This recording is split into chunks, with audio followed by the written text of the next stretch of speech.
கொடுத்து வச்சவர்கள் தான் சொல்லணும் அப்படின்னு.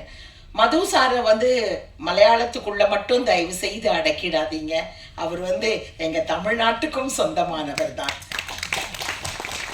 அவர் வந்து செம்மீன் என்ற திரைப்படம், அதாவது நாங்கள்லாம் அப்போ வந்து பள்ளி பருவத்தில் அப்போ படிக்கும்போது அந்த படம் சென்னையிலேயே அது 50 நாட்கள் 75 நாட்கள் ஓடின.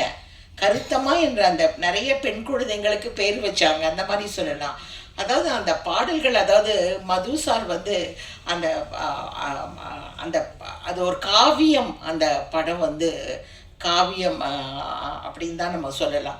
இன்றைக்கும் அந்த பாட்டை ரசிக்கிறாங்க, அவரோட நடிப்பை. அவரை வேறு எதுவுமே மதுசாரை நினைக்க முடியல.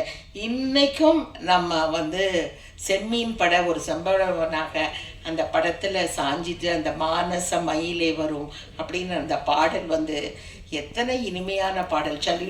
சௌத்ரி பெங்காலி, பாடுறவரும் ஒரு பெங்காலி மன்னாடே, நடிப்பவர் வந்து மலையாளி அப்படின்னு நான் சொல்ல முடியாது. ஏன்னா எங்களுடைய கலை உலகத்திற்கு வந்து மொழி வந்து ஜாதி மதம் மொழி கிடையவே கிடையாது.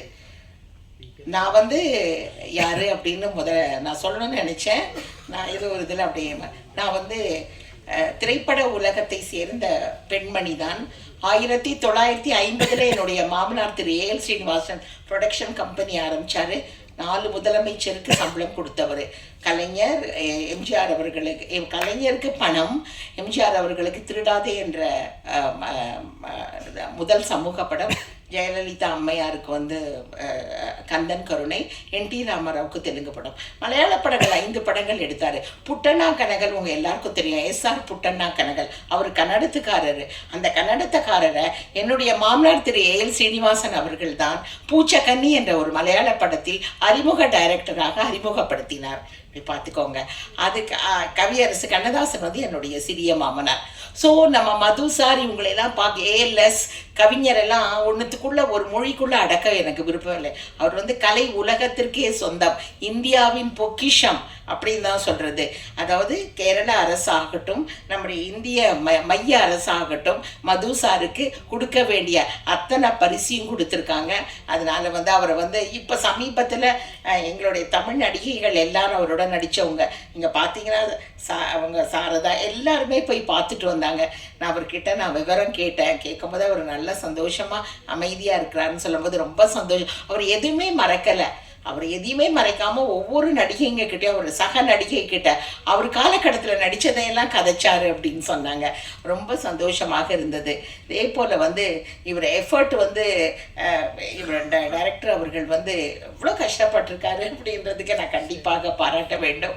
அந்த மாதிரி எடுத்து நம்ம அதுவும் இங்கே தமிழ் மண்ணில் பிரசித்தி பெற்ற ஸ்டூடியோ, இப்போ எங்கள் ஸ்டூடியோலாம் சாரதாலாம் எல்லாம் காணாமல் போச்சு, ஏவிஎம்மும் காணாமல் போய்கிட்டே இருக்குது. பிரசாத் ஏதோ காப்பாற்றிக்கிட்டு இருக்காங்க.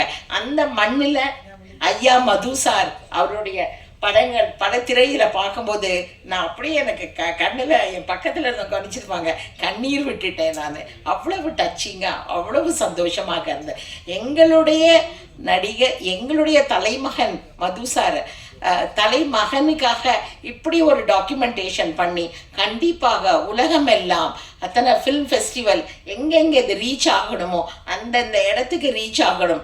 எப்படி ஒரு மனிதன் சுயம்பு அவரோட தன்னோட சொந்த முயற்சியில் இன்றைக்கும் அவர் பேசப்பட்டு கொண்டிருக்கிறார் அப்படின்ற மது சாரை எப்படி நம்ம மறக்க முடியும்? என்றைக்குமே மது சார் நம் நினைவில் இருப்பார். கண்டிப்பாக அவருடைய பாடல்களும் திரைப்படங்கள் மூலம் நம்மக்கிட்ட பேசிக்கிட்டே தான் இருப்பார்.